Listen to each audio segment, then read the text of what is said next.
Un saludito para todos y bienvenidos una vez más a un nuevo video en el canal de YouTube de Fútbol 11. Esta vez, y como ya lo vieron en la miniatura, vamos a hablar del proyecto de Luis Ángel Firpo para el Clausura 2025, analizando varias facetas del conjunto pampero.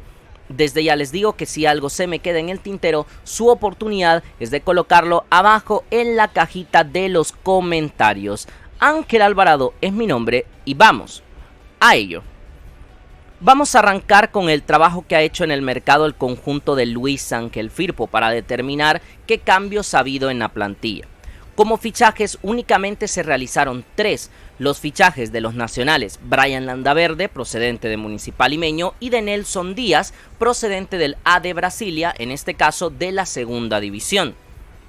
Mientras que del extranjero llegó el delantero argentino de 31 años, Marcelo Argüello, procedente del Juan Pablo II College, equipo que estaba en segunda división el torneo anterior, ha llegado al ascenso, pero él jugó con el equipo en segunda de Perú.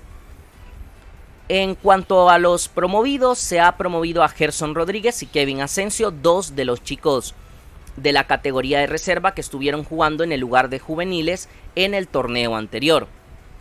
Como bajas de lo que estuvo en el torneo pasado, Gustavo Sousa, ya sé que no terminó el torneo anterior, pero jugó gran parte del mismo, así que lo tomamos como baja para este torneo. Aparte de ello, no se llegó a confirmar per se, pero su número se le dio a otro futbolista, entonces se sobreentiende que Rómulo Villalobos ya no es parte de la plantilla. De hecho, hubo bastante rumorología respecto al caso del central zurdo, y por lo que se ve no ha continuado con el conjunto pampero.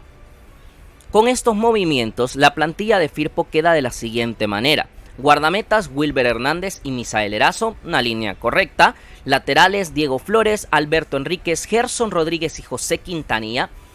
Es verdad que está César Orellana y lo vamos a mencionar más adelante, pero por el cúmulo de laterales que hay ahora mismo en la plantilla, yo creo que César va a quedar como extremo.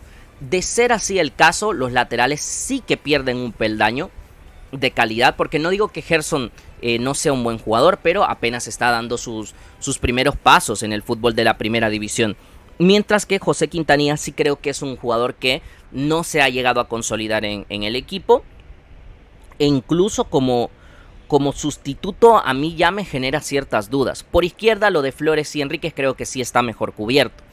Centrales, con la salida de Rómulo Villalobos solo te quedan Lisandro Claros, Jonathan Santana y Wilber Arizala. O sea, te queda una línea corta donde ya no vuelves a tener, o donde te vuelve a pasar lo mismo que en el torneo anterior, que no puedes doblar las posiciones de centrales y en dado caso vayas teniendo sanciones o lesiones, pues aquí ya se va a ir desgastando el equipo, puesto que no vas a tener rotaciones para todos. Sé que Alberto Enríquez puede ser central también, pero esto te lleva al mismo problema. Si Alberto Enríquez, ok, es el cuarto central de la plantilla, como lateral ya no tienes un relevo para Diego Flores. Mediocampistas, que por cierto, o sea, no es que esté mal la línea de central, lo que pasa es que creo que está corta. Mediocampistas: Mauricio Cerritos, Brian Landaverde, Víctor García, Brian Martínez, Guilherme Silva, Kevin Asensio y Jeremías Lemus. Solo la llegada de Brian Landaverde, a pesar de que es una sola pieza, yo sí creo que levanta el nivel general. En rotación todavía se te puede quedar algo corto, pero en líneas generales creo que con Brian Landaverde solo el doble pivote te levanta muchísimo que Cerritos tenga al lado a Chinchu. Extremos: César Orellana, Nelson Díaz, Roberto Melgar, el Pichi, y Anthony Águila. Aquí sí creo que se ha quedado corto Firpo, es decir, Nelson Díaz está muy bien como juvenil y para mí es un gran acierto, y seguramente César Orellana, si quieres tener desequilibrio, será el otro extremo y me parece bien, pero sus rotativos, sus suplentes, sí que me parece que bajan mucho listón. Delanteros: Steven Vázquez, Marcelo Argüello, Elías Gumero, Enrique Rivas y Ken Mejía. Aquí hará falta ver qué tanto... si Ken Mejía ya está bien del todo, si ya está recuperado. Entiendo que no estuvo en la primera convocatoria del equipo, entonces habrá que esperar la recuperación del futbolista de Firpo. Creo que es una buena línea de delanteros, pero lo mismo que los extremos, los dos titulares, en teoría. A Marcelo hay que verlo un poquito más, pero con Steven ya sabemos que es una certeza, y luego sí creo que baja bastante el nivel con los demás. Juveniles: Julio Castillo y Rutilio Moya. De momento no han jugado, entonces hay que verlos más adelante, en qué posición se ubican. Por eso es que no los he colocado en una demarcación como tal. Me imagino, uno de ellos puede ser central y por ahí se te completa la rotación en esa parcela que hacía falta. Con la plantilla como la vemos para el Clausura 2025, hay que hacer observaciones. ¿Cuáles son las fortalezas y las debilidades del equipo? Arrancando con lo bueno, creo que hay una buena continuidad de la base del equipo en general. Es decir, Wilber Hernández, Lisandro Claros, Diego Flores, Mauricio Cerritos, Steven Vázquez, Guilherme Silva.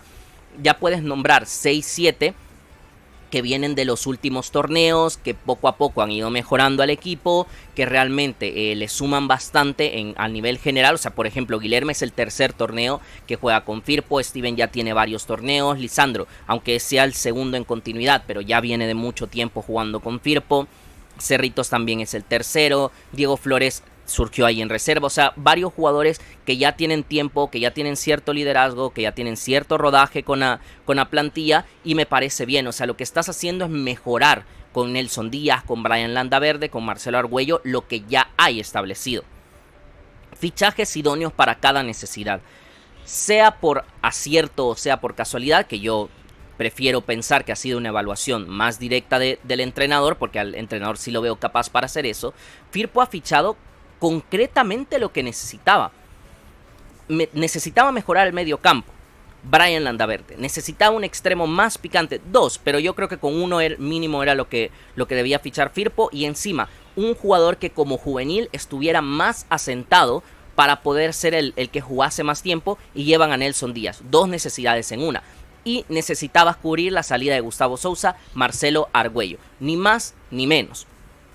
No significa que Firpo no tuviese más necesidades, pero las 3 principales con las que en teoría debías corregir y mejorar el 11 titular, las ha atacado directamente. Luego veremos cómo sale y tal, pero por lo menos en la teoría sí parece bien ejecutado el mercado de Firpo en ese aspecto. Plantilla con mucho gol, y esto es porque a pesar de que se fue Gustavo Sousa, el equipo ha mantenido piezas ofensivas muy similares en los últimos 3 torneos, y viene de sumar muchos goles en el año 2024. De hecho, tuvieron al máximo goleador de cada uno de los torneos. Si tú ves, Steven tiene gol, Gumero tiene gol, Ken Mejía tiene gol, Guilherme Silva tiene mucha producción a gol. Ahora el Chinchu llega, que desde segunda línea tiene gol. Nelson Díaz ha empezado enchufando también. Entonces creo que por goles no va a ser el problema de Firpo. Ahora bien, debilidades. La rotación no sumó mucha calidad. Mejoraste el 11 titular y en teoría es verdad. Eso te permite tener piezas que antes eran titulares, hoy serán rotativos, que son mejores. Pero tú ves los extremos y los delanteros sobre todo, y yo creo que ahí faltó algo. Esto va también en convivencia con el primer concepto. Solo tienes tres centrales, o sea, acortaste la rotación de centrales, y sí creo que en algún momento, incluso en el lateral derecho, te puedes terminar quedando corto por no tener un puntito más de calidad en el equipo.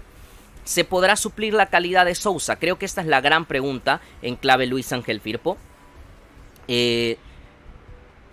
porque a ver, es claro que Firpo sigue teniendo gol, pero también a mí me da la sensación de que Gustavo Sousa hacía muy fácil lo difícil, o te hacía tanto con poco, y ese perfil concretamente, incluso con Steven Vázquez, va a ser muy difícil de reemplazar. Entonces ahora habrá que ver la evolución de Marcelo Argüello para determinar si él puede aportar tanto como Gustavo Sousa. Con todo lo que hemos analizado, un posible 11 de Luis Ángel Firpo nos quedaría así, o por lo menos a mi juicio este podría ser la mejor conformación del 11 de Firpo. Wilber Hernández en portería, Diego Flores, Jonathan Santana, Lisandro Claros y César Orellana. Puse a César como extremo, pero realmente con lo que hay en los laterales derechos, yo preferiría colocarlo todavía en esta demarcación. En el centro del campo, Guilherme Silva como extremo para no desaprovechar la calidad del brasileño, porque creo que es muy difícil tener otro jugador en la plantilla con esa capacidad de último pase que tiene Guilherme. El Chinchu, Mauricio Cerritos, y por derecha Nelson Díaz como el juvenil. En el ataque, Steven Vázquez y Marcelo Argüello. No cambia demasiado respecto a lo que vimos el torneo pasado, pero sí creo que es un poquito mejor. Para las conclusiones, y como lo he hecho con todos los demás análisis, creo que hay que valorar las aspiraciones de Firpo para esta clausura. Yo creo que lo primero tiene que ser subir un escalón en el torneo, mínimo llegando a semifinales. Firpo viene de 2 torneos consecutivos en los que parece que tiene la capacidad para estar en las últimas instancias, pero se termina quedando corto en los cuartos de final. Creo que en clave Luis Ángel Firpo no puede pasar eso otra vez, porque ya hay más experiencia, ya hay más rodaje, hay una Copa Centroamericana también de por medio que te genera cierta jerarquía, podemos llamarlo de esa manera en la plantilla. Y me parece que ya hay muy pocos argumentos como para sostener que Firpo no deba llegar a una final. Encima, o sea, creo que tiene un buen plantel, aun cuando le haga falta mejorar la rotación, pero tiene un plantel en las suficientes condiciones como para lograr llegar a esta etapa del torneo, a las semifinales. Esa creo que debe ser la aspiración mínima de Firpo, y de no llegar seguramente se puede valorar como un fracaso el campeonato del conjunto pampero. Apostar por la clasificación a Copa Centroamericana en la acumulada. La fase regular en los últimos 2 torneos, los que han estado de la mano de Gabriel Álvarez, a Firpo se le ha dado bien. Es un equipo que quizás en las instancias finales, es verdad, se le ha complicado un poquito más, pero como regularidad, aún con las altas y bajas, Firpo ha logrado ser un equipo que tiene una consistencia o una continuidad bastante interesante, y que creo, si bien es cierto, hay equipos competitivamente fuertes como Águila como para pelear esa clasificación, pero Firpo creo que en fase regular está en la disposición de. Ahora mismo creo que tiene los mismos puntos que Club Deportivo Águila en la acumulada, y el hecho de clasificar a Copa Centroamericana es una inyección económica, es una inyección deportiva, puede atraer a que mejores futbolistas fichen por el club también. O sea, yo creo que es necesario en todos los sentidos conseguir estabilidad administrativa en la interna. A mí esto es lo que me parece más importante. Firpo ha sufrido de mucha inestabilidad en los últimos torneos por decisiones de las directivas, ¿no? O a veces por mal gestión de las directivas. Tema de los atrasos en cuanto a pagar los salarios, lo que se habla de los extranjeros, perder a un jugador prácticamente ya cuando llegas a la etapa más importante. O sea, esas son cosas que no deben pasar. En la medida que Firpo pueda tener mayor estabilidad interna, creo que más posibilidades tendrá de hacer un buen papel en el fútbol nacional. Este es el análisis del proyecto de Firpo para el Clausura 2025. Si ustedes quieren aportar algo más, pueden hacerlo abajo en la cajita de los comentarios. Espero que les haya gustado el video. Si es así, darle like y compartir para que más gente nos acompañe. Y si todo va bien, esta misma semana volveremos con más contenido. Un saludito para todos, cuídense mucho. Chao, chao.